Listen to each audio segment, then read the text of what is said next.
小头自从得了甲流之后，天天早上吭咔吭咔的，这有没有什么办法啊？哎，这事儿你找我，咱今天上山，你开车拉我上山。今天我们为了小头上山去。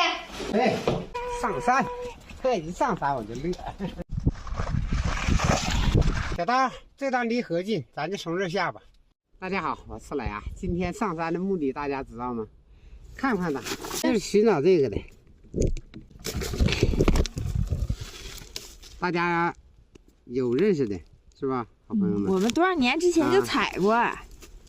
你大哥不是天天咳嗽吗？拿回去给你大哥泡水喝，叫你大哥试试，看行不行？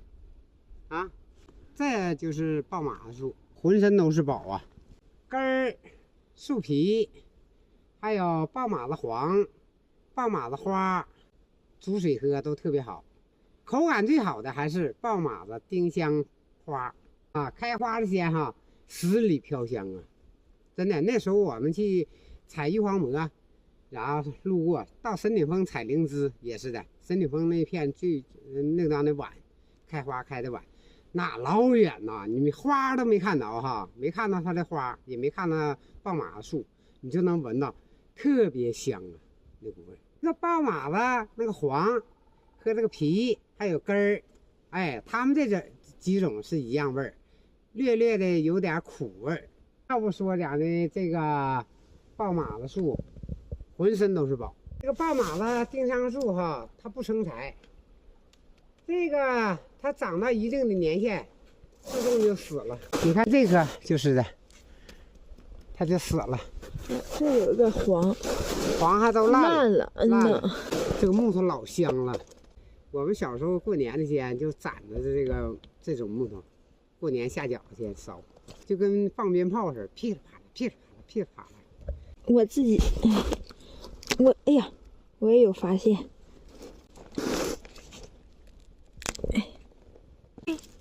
你看，好，是不是？这还长得还不到时候，要到时候就臭黑臭黑的。哎呀，看多好！哎，这像蘑菇根儿似的，咔咔咔长了这么多小蘑菇。对呀，你看像这个就死了。这些活着的吗？这些是活着呢。活着的，它几年之后它自己就死了。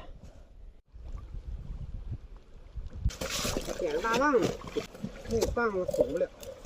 这几个大黄大。哎呀，这几个是不错。看看，你点还一个够不着了。我老爹准头好，一下一个。这种你看这成熟了，你看这个你再不整它就烂了，这个有点太坏了，这个不还能用？你看里边都是黄的，看就黑的，这个你看多大？哎呀，你看今天采的也够你大哥喝的了，赶紧收工吧，今天等雪化一化咱再过来采，要不现在不好走，这雪大确实太难走。大家瞅瞅这雪，你看满山都是雪，我们这山上的雪还都没化呢，这些够他喝的了，走。